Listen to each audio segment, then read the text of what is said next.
my Scrappy friends, it is Jess here from the Scrappy Sisters, and thank you for joining me for gift number 18 for Katie's Scrappy Advent Calendar. So in this Advent Calendar day, I am creating a few pocket page layouts. These ones are so simple when they're just 4 individual 3x4 cards. Katie has given me little teeny photos that probably were originally 2x3 size, but then I've trimmed them down. Actually, they look even smaller than that, don't they? They don't look like 2x3s. Anywho, I've trimmed those down so that they can fit onto the page but have space around them for the background. And this is about posting her Christmas letters. So all of the cards that she created for her friends and family, they have walked down to the post box around the corner from them and have posted it out. Random thought while nothing is happening, I'm just sticking down journaling.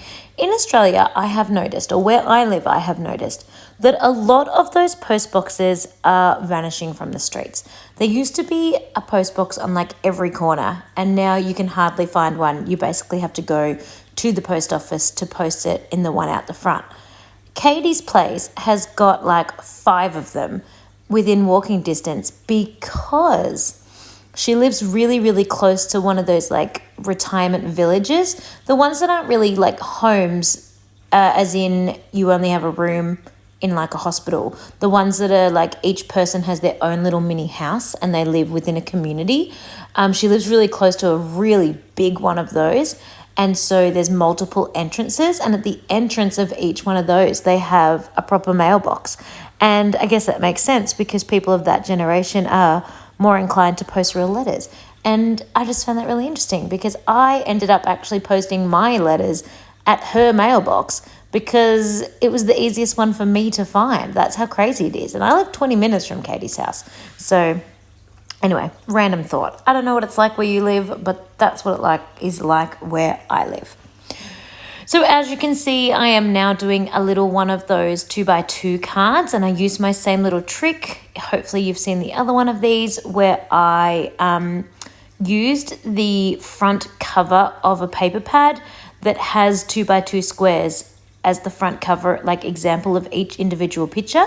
The reason why that's so cool as opposed to cutting a square out of each piece of paper is that the whole image is shrunk down to size, meaning like that holiday cheer is actually the correct size and format, or like the little pictures drawn on it are all the correct size and shape for a 2x2.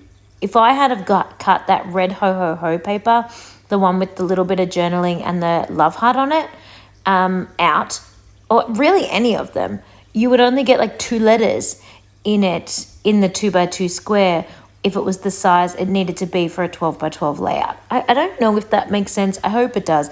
Basically, a 12x12 has been shrunk down to the size of a 2x2 almost, so that you're getting the entirety of what the page would look like. So I think that is super cool because it means that each of these little squares actually makes sense, which I love. So I am sticking all the things that are flat, like the stickers and the journaling and all of that, directly onto the pattern paper, and that's going inside the pocket. But any bits and bobs that I'm sticking on that are a bit more puffed up, perhaps like the puffy stickers or the thickers or chipboard, I am sticking that on the outside of the plastic pocket, mostly just because the pockets are quite tight and I don't think it will fit all that well if it stays on the inside of the pocket.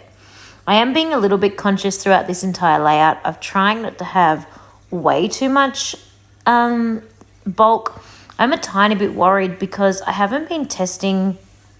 I've just been wrapping these ready to give to Katie. So I haven't been testing sort of how bulky they are with all of their flips and things like that. So I'm hoping they're not too bulky in her album. I guess we will find out as she keeps adding them in. Fingers crossed, I say. Luckily, she has a Vicky Booten album and they're quite wide. They're about a 3-inch wide album, which is lucky. But yeah, hopefully it all fits because I haven't been checking. Whoops. Anywho, lots of journaling on this one. This side of the layout, because obviously there are two sides and I've flipped over now. This side of the layout is band practice Christmas breakup. So I'm sure you know, if you've been watching our channel, that Katie's partner is a conductor in a band, and she also plays in that band. And they usually do a carols by candlelight or something like that for the local community. But for this year, there wasn't one. What year am I doing? 22.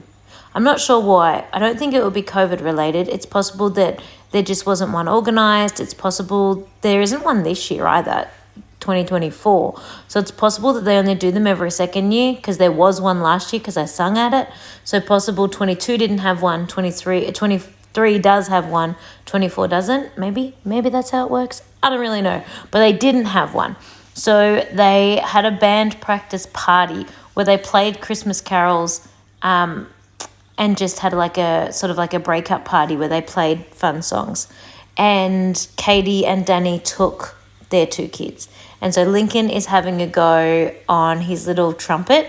It's a real trumpet or cornet, which is a squished up trumpet, but it is kind of made of plastic. I don't really know how else to explain it. It is a real genuine one, but it's not made of brass. It's made of plastic. And then he had to go on the timpani, which are those gigantic round drums.